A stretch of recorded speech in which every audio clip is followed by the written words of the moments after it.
Hello, everyone, and welcome to Always Tell Me Dots, a Star Wars Unlimited podcast.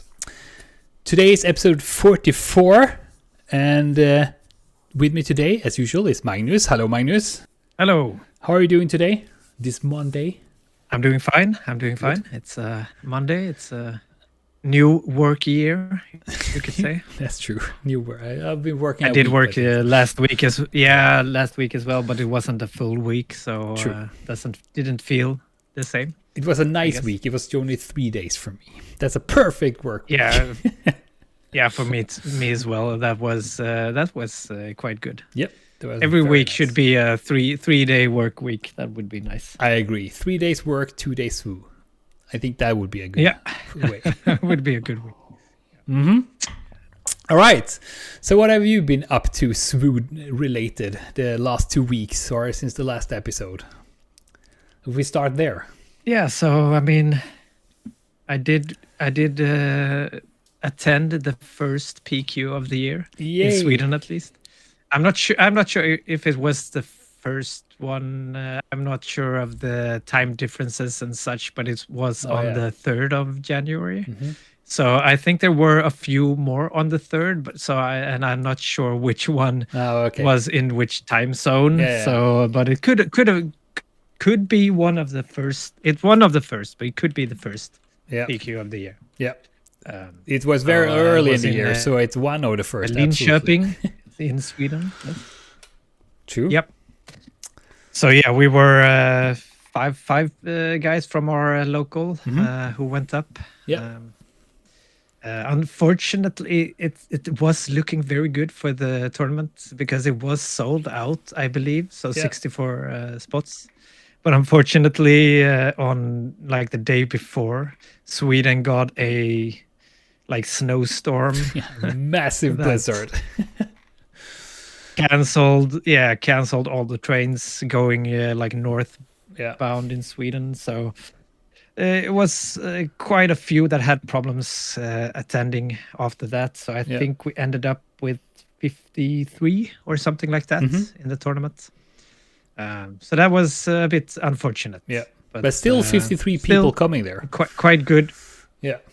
Yeah, that was quite nice. It was for me a very, very nice, a good weekend to go after all the holidays with the family. So it was fun to go away with friends and play some games and for sure have a good time. Yeah, you had a good time. You spammed our local Discord with a lot of photos and stuff on having beers and playing cards, and it was a lot of fun to see. I had a little bit of a FOMO, I have to say. Yeah, I can imagine. Yeah. I mean, we started the trip.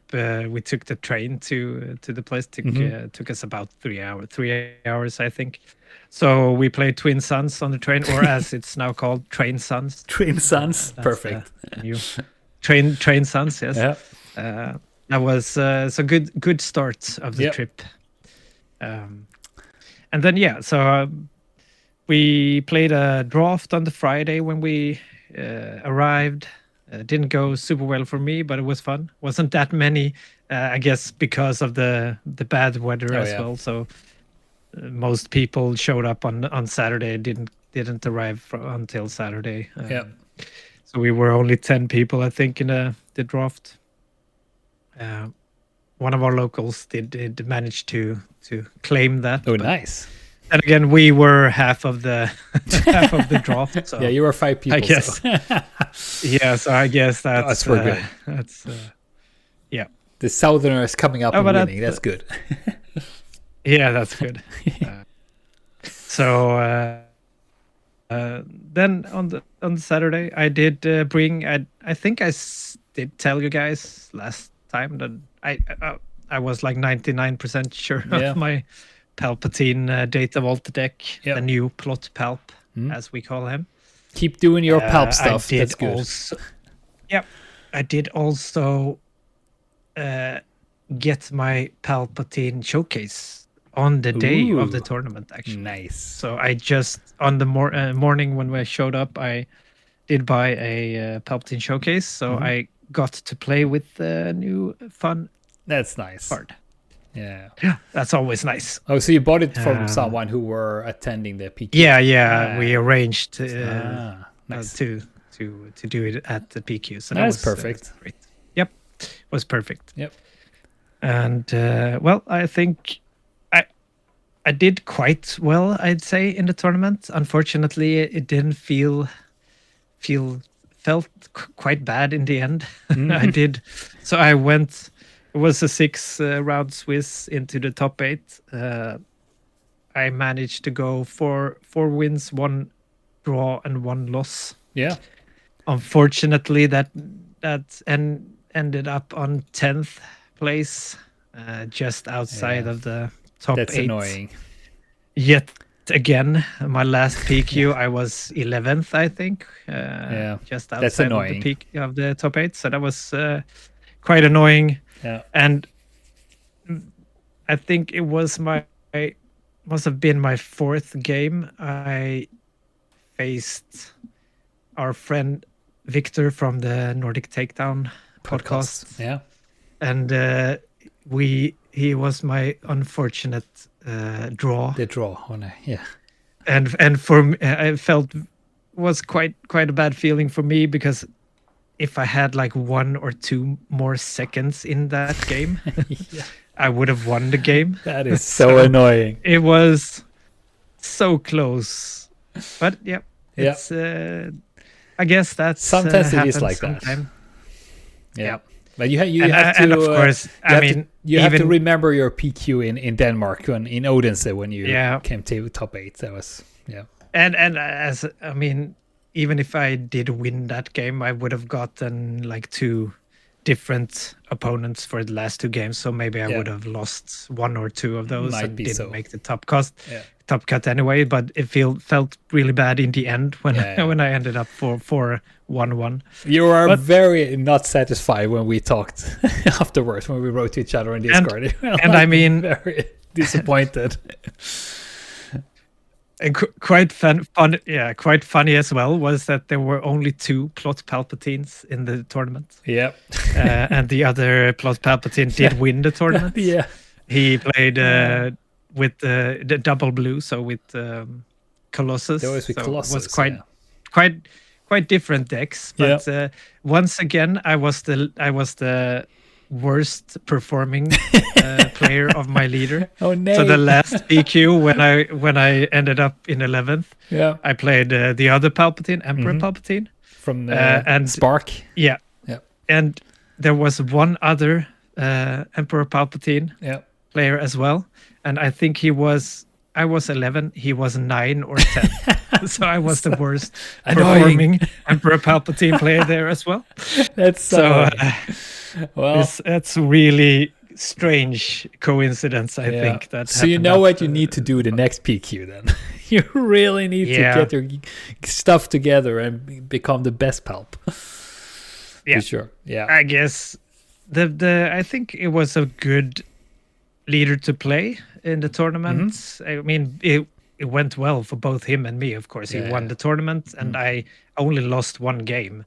That's really good, though. Plot Palpatine did have the highest win rate in the tournament, but yeah.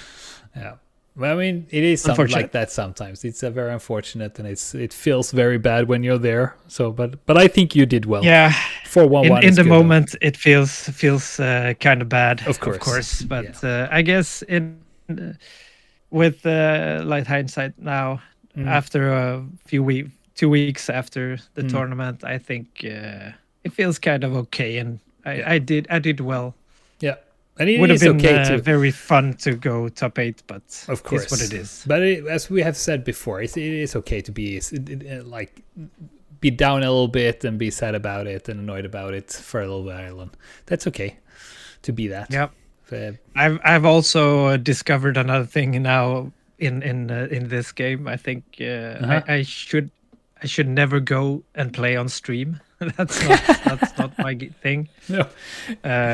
In both of these 2 tournaments, I played on stream once and I lost both games. Yeah. So I did lose this this time around again on stream. And you wrote to me where I was like, why would I go there and be humiliated on stream? That's so bad. Yeah, it's but it was a hard matchup. I guess I have to deny the stream next time. But it was a hard matchup you had on stream also, though. It was a bad matchup. It was also I did face the Sabe Tarkin Town. Yeah, actually Jason from the Nordic, also from the Nordic Takedown. He did win 2-0. It was a fair win. I didn't have much to say in the matchups at all. In the second game, I did actually almost turn it around. Yeah, and it was like in the last turn of that game, it was okay. I wiped the board. There's nothing. I can turn this around if he doesn't have his second Millennium Falcon on hand, and of course he did. Of course. That's always like that's how it is. Yeah, always. Well, unfortunate from his. Yep, but always fun to play tournaments, though. Yeah, it was an amazing weekend. Very nice.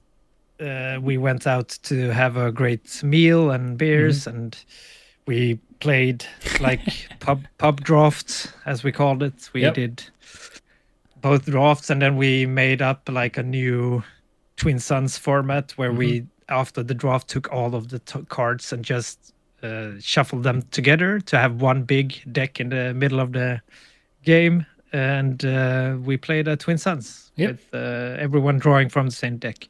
And that actually worked very well. We have to try to show that to you guys on a YouTube. Yeah, we were talking about that before recording here. If maybe we could get that together and see if we can set that up somehow and show it for you on YouTube. Yeah, but that was also you spammed Discord with photos from that, and all the cards there were like Garnets on the glasses, and then there were coasters, and then some like got split personalities where you rip the cards, and it was so much happening, and it was a good time to follow it from a distance also. So I bet you had a really good time doing it. But we did. It was very fun. Yeah, I got very curious about that version of Twin Suns. So we will. I want to try it at least at some point. So cool. Yep. Yeah. But as you always say this when we talk about this, and I agree with that 100%, that it is always nice to go on tournaments together with the people you play with and some friends. It's always a good time to.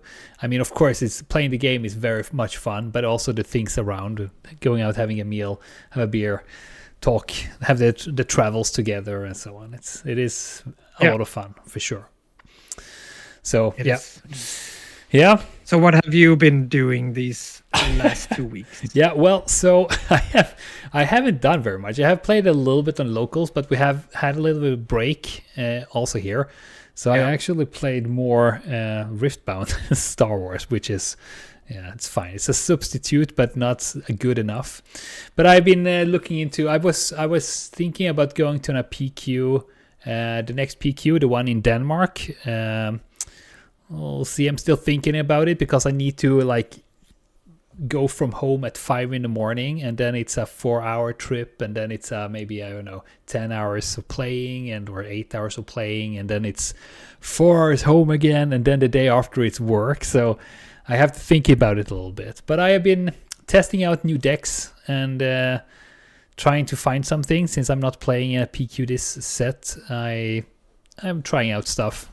Basically, but we had 2 store showdowns coming up, so I think I decided on a deck. I found a deck that I really enjoyed to play. It was a long time since I found a deck that I enjoyed as much as I've enjoyed this one, so that has been fun for sure. Yeah. So that's we actually have a store showdown on Sunday this week, so it'll be fun. It's gonna be fun. And I'm looking forward to playing with locals tomorrow, because the store where we usually play on Tuesdays, they are closed. So we will be in one of the people in the locals in their office, and they said that their manager, they have got some snacks and stocked up on beer and stuff. So it's like, cool. That will be a nice Tuesday evening casual play with the locals. Yep. For sure. So yeah, it's gonna be fun. Yeah. So I haven't done like a crazy amount of stuff, but yeah, but I've tried decks out. I haven't played too much though. So yeah, we have to change that. Yeah, for sure. From tomorrow, we will start playing again way more. That's okay. For sure.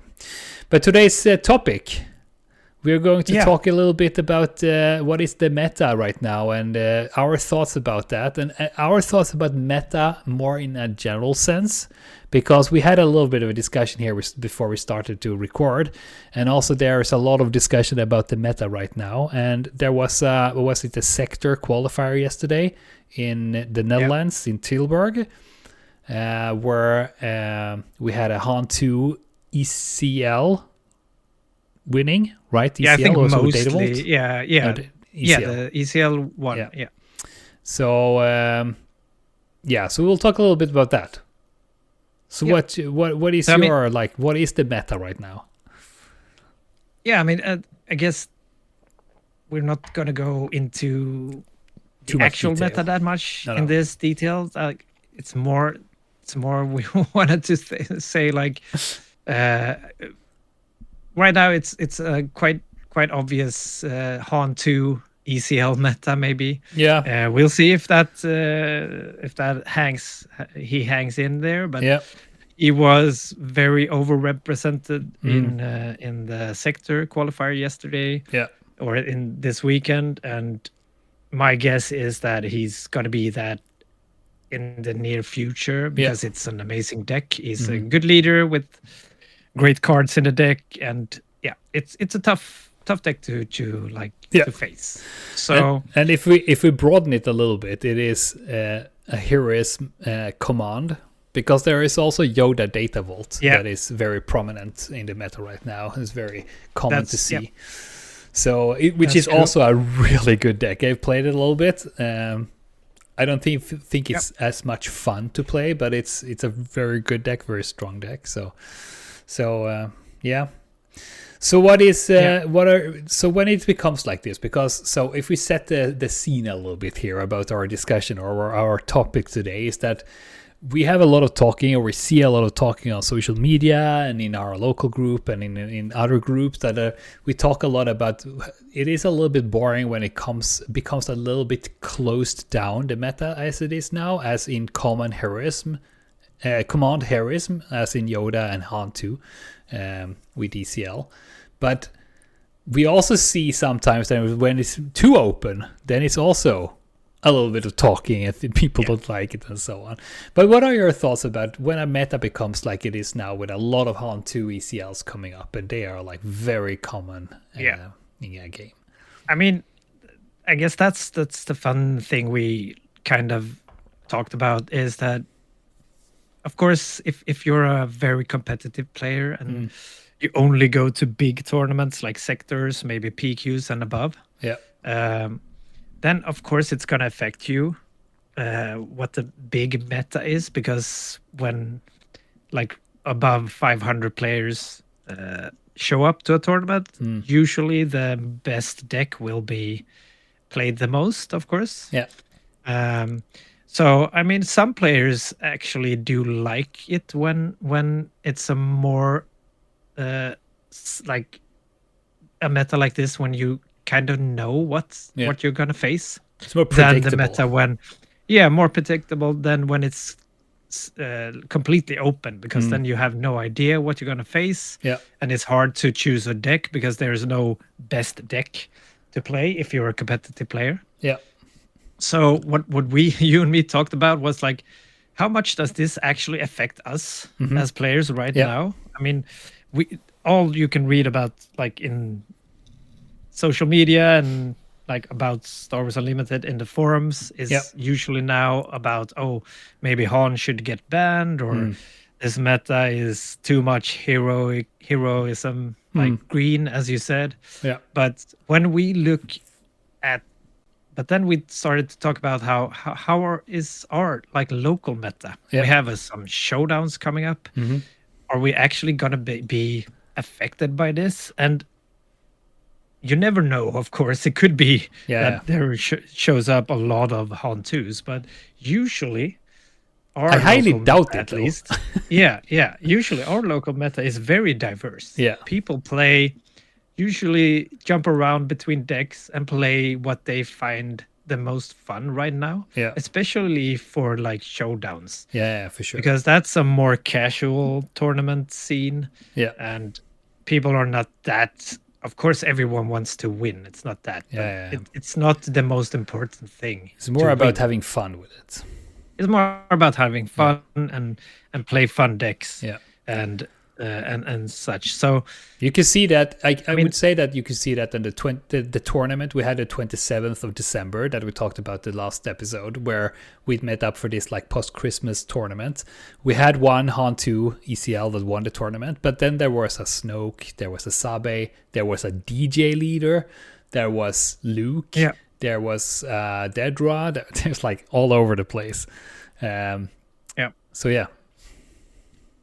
So I guess the point is, like, sometimes when metas, the big meta becomes like this, maybe more easy to predict. It doesn't mean that you have to like.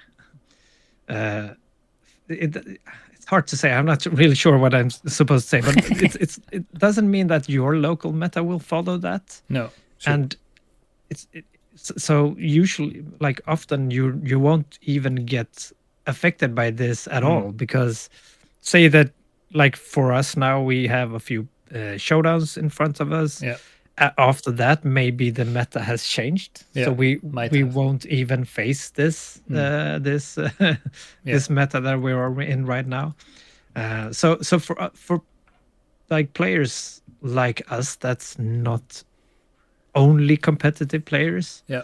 If you don't like a meta that is more specific like this is right now, then like go to your locals a bit more, maybe play some different like variations of the game. You can play limited. That's a completely different type. You can play Twin Suns. We love Twin Suns. Yeah. And so you don't have to be a part of the meta. Maybe you won't even see a Han2 being played closely. Yeah. Of course, this varies probably a lot depending on how competitive your local scene is. Yeah. But I feel like usually the local scenes are more diverse. Even if the big meta says that like Han2 is the best deck. I mean, usually I don't know. Local scenes are diverse. I don't know, but I would suspect you are right that it is the local metas are more diverse because people are trying out more stuff and so on.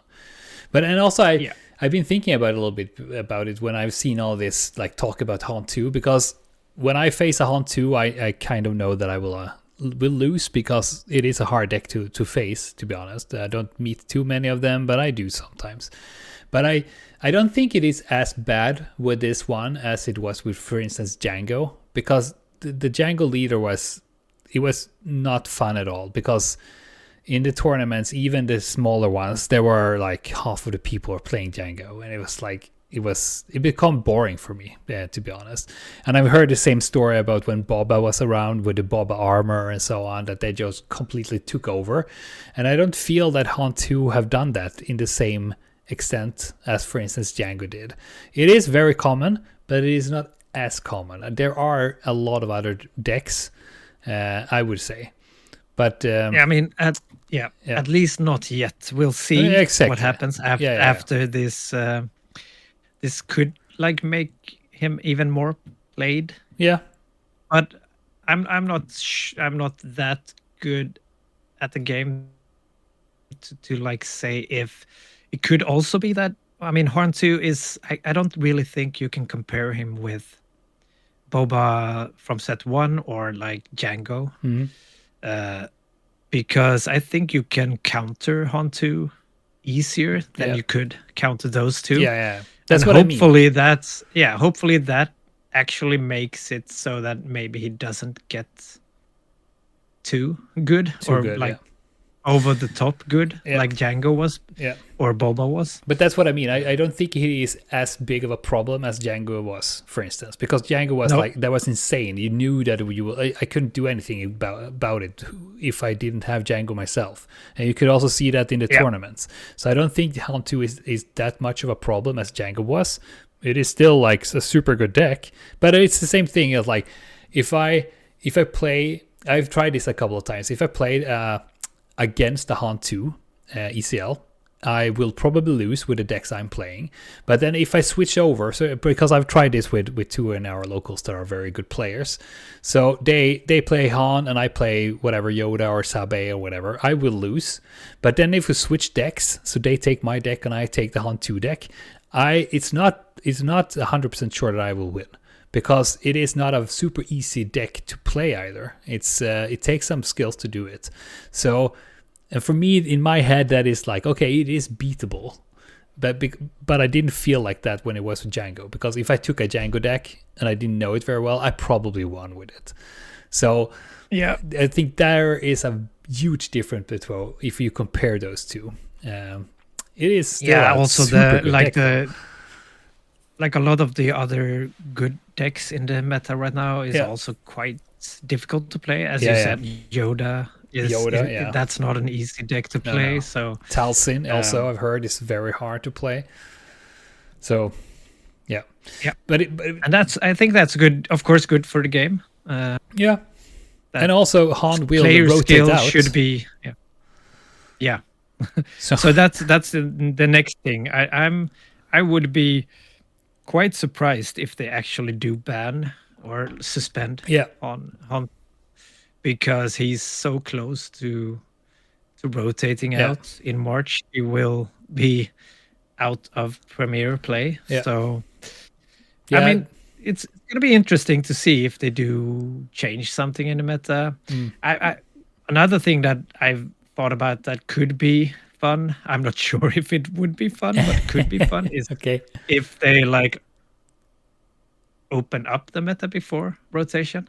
So if they like unsuspend Boba and Django, but that could also just be a new Django meta for the end of the. They are a little bit broken. I'm not sure that's a good thing, but could be a fun thing to like just open up now. You can play with all these cards before they rotate. I mean, it could be probably not a good idea, but it could be but fun. Could be a little fun at least. I enjoyed playing Boba at least. I mean, ideas doesn't have to be good; they can also be fun. No, it could just be fun. So, for sure. So we'll see. Yeah, and I guess So how you who have been playing other games before, how does it usually look like in a TCG? Is it like this, that something like a deck or a leader or something, a legend or whatever they're called, are becoming super common and people are complaining about it is getting too close to too like one thing all the time? Or is it more dynamic in other games? Or how does it look in other TCGs? Since I am new and I haven't played TCGs before, I have no clue. I'd say that's very common. Actually, it's usually even more so in most games. I'd say. I mean, I think Swu is not unique, but it's a good game in the thing that. Even the best decks usually don't have like, you have to play these 50 cards. Oh, yeah. If you play these 50 cards, then that's the best deck. Yeah. In some games, that's actually like true. So you have to, you don't get to choose like do some varieties in the decks. It's like you need to use those 50 cards in this game at least. That's boring. Even probably the Han 2 ECLs that were played probably had some differences in the decks. Oh yeah, there are variations for sure. And that for me makes it more fun to play and also harder to play because you're never really sure which cards to expect. You can you can guess, but it's not 100% because people can put in some cards to like trick you and or still good cards, but you're not like you didn't think they'd play that card. And maybe you lose because they did. Yeah, and that's a fun part of the game for me. So, but this is not a new thing. This is very common. Very common. Okay. That we see, and I'd say Swoo is in the low end of like most played decks. Yeah. When we talk about a most played deck, it's like 25% of the meta is a very high number of. Yeah. Like Django was up there, I think. To Boba was up in the 40% or something, and that was very high in some tournaments. Yeah. But that's more common in other games as well. And I wouldn't say every game, but it's not a new thing. And but that's the beauty of it, is the meta will change. Even if you don't like the meta right now, as we said, try. Hopefully your locals won't be that like infested with Han 2s if you don't like to play Han 2. And there is other formats to play in the game if you don't like this particular meta. And as soon as a new set releases or something happens, like someone discovers a new deck that's maybe super good at beating Han 2, then the meta changes. So we had that a little bit when someone discovered the Akbar deck, and suddenly there's like Akbars everywhere. It was super hard to play against. Like, it changed a little bit. And that didn't change really the meta a lot, but a little bit at least. Yeah. So, and it can change like the meta for a very short time as well. Yeah, if someone discover a deck that no one really knows how to play against. Yeah. But when they've learned how to play against it, it's not that good anymore. Yeah. And then it just fades away from the meta. It's a little bit like it's a little bit like what is I forgot the name now. The one I played, the pilot, the red pilot, that's the Cassian. No, what is like it? Luke or not Luke, the other red pilot that can jump on and off. Poe. The Poe. Okay. That was like super good, and some people played it and it did very well, and then suddenly just disappeared. And it's the same with Sabine. It was super good. Yep. And it's also got some good cards now, and it's like, but it's not as common anymore. So it's interesting that it changes. I guess that's how you can probably like tell if a leader or a deck is too good is when you don't get the if like Han 2, if it just keeps on winning and it gets like more and more players in tournaments plays Han 2, and you go up to like 25-40% of the players playing Han 2 in the, and people, the great minds that make can build great decks doesn't really find a counter to the deck, then it's a problem. Probably the leader or something in the deck is a problem. That's what's like Django time. That was the problem there. I mean, you could actually build a deck that was great against Django, but if you did, but it was horrible against everything else. Yeah, you lose to every other deck. So you couldn't play that deck. Like that was the problem. Yeah, but it's often it's kind of manages itself. When something gets when too many players play one thing, it's easy to counter that thing. It will be interesting to see the next weeks and see if for sure if it keeps on going or someone finds a good solution for it. I mean, there are some other like Piet. We see Piet now and then, and maybe they can find a solution for Han. Who knows? But it is interesting. It's so new for me with this meta thing. So and it's only important for me when I go to bigger tournaments like PQs. Not even always PQs, but when I hear and look at the SQs and the RQs, but also the PQs though. But I don't feel that we have any meta like that in our locals, or if we have showdowns, because when we play showdowns there are more people coming in, and I never feel that it's been a problem. Maybe the Django was a problem though, but because it was always boring to play against. But But I kind of like it when it's kind of open, because I know that I will not only play against the same leader all the time, because I can be a little bit annoyed when it's the same thing all the time. So, but I also, it's interesting. Yeah, I also lean against like enjoying metas that are more open than closed. So more variation. But I do I do understand like more competitive players than me. Enjoying more fixed metas because it's easier to know what to play. But as you said, I like to I like to go to PQ and only face like the same leader once. Just face 6 different leaders. That's fun.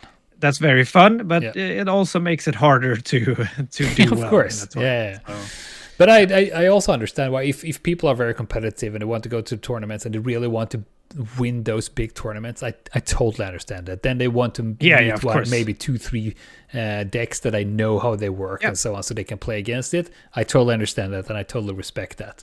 For me, I lean more into what you were saying. If I go to a tournament or 6 matches and I meet 6 different leaders, I think that's fun because it's more variation.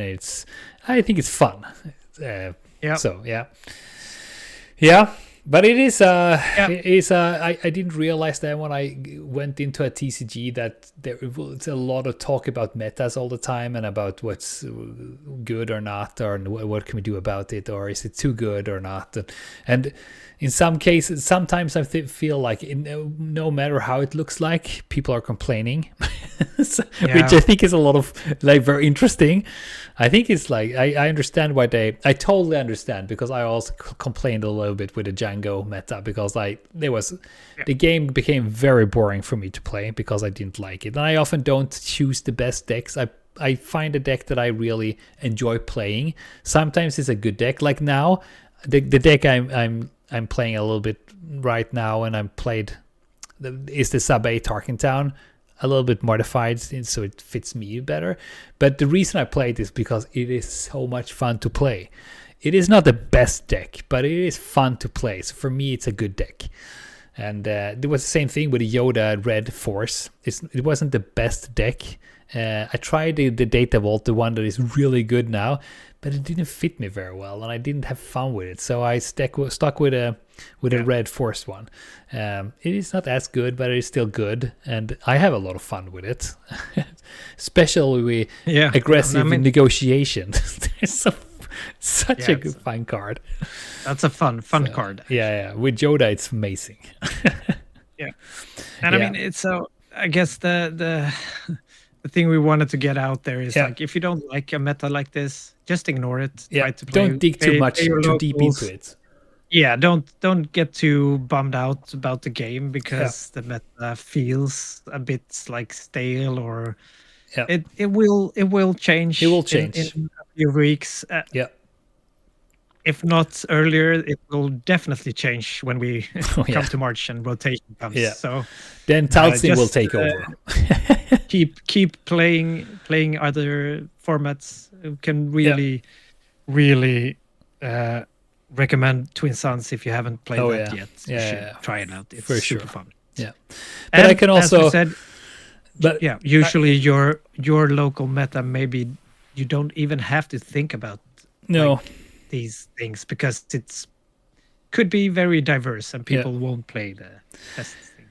And I would also say that someone who doesn't play the meta decks most of the times is like, you don't have to be a part of like contributing to making a very like stale meta or whatever you can call it. It's like you don't have to play the best decks because everybody else do it. You try to find something new, try to find something you like, and a lot of times you can surprise people because they don't know what the deck is. For instance, when I played against Adam with my Ray 5 with the blue force base, and he was like, what is happening here? Because he didn't know how the deck worked. He didn't know how the leader worked. So he's like, what is happening? Why don't I have any cards on my hand? How am I losing this? And then he was playing Boba, the Boba pilot that was very good at the time. And that was the same thing when I went to the PQ with Ray. I didn't do super well with it, but I was like, it's a Ray leader, and they're like, oh, okay, so it's the one who gives experience. But no, it's another one. It's like, what? So they had to read on the cards, like, what is this leader? I've never seen this one. It's like, Cool. Yeah. Then I know that I have something new here, and they will have fun fun playing it.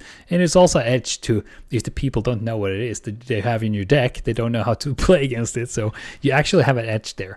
If you can have an edge if you don't play a meta deck, but if you go to a big tournament, you will probably lose against the meta decks because there's good players playing them.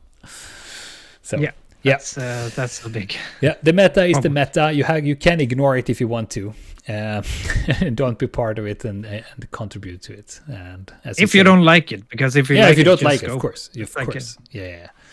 I mean, we have some people. It will change, and we have some people in the local that actually play the meta decks. That this deck is the best right now. I will play that deck, and I think that's fine. I mean, if you want to do that, you should absolutely do that. If that is what you think is fun, then you should do that. I absolutely endorse that for the fun of the game, for sure. Yeah. And it will change, as you say. So maybe we should wrap it up here. Start japping about the meta, preparing for our showdowns coming up. It's gonna be fun. Do that. Yeah, it will be a lot of fun. So, how do you, as listener, what do you think about the meta as it is now, and how do you think about meta in general? Are you trying to play the meta decks, or are you trying to find new decks, or how does your local look like? Do you have the meta decks there, or do you play other stuff? Let us know. We'd love to hear that. You can either post a comment on Spotify or YouTube, or in our Discord, and we are also in all the Swedish and in the international Discord for sure. Yeah, so let's wrap it up there, right? Yeah. So as I mentioned, we have a Discord you can join. We have the link in the description, and we have a YouTube where we have both where we play, but also some opening packs and stuff like that. And there will be more there in time. And you can find us in the Swedish Discord and the international SWU Discord. You can find me as Following, and you can find Magnus as Dragonfly. And I think that's all for today. So thank you so much for listening, and we talk to you again in 2 weeks. So bye-bye. Bye-bye.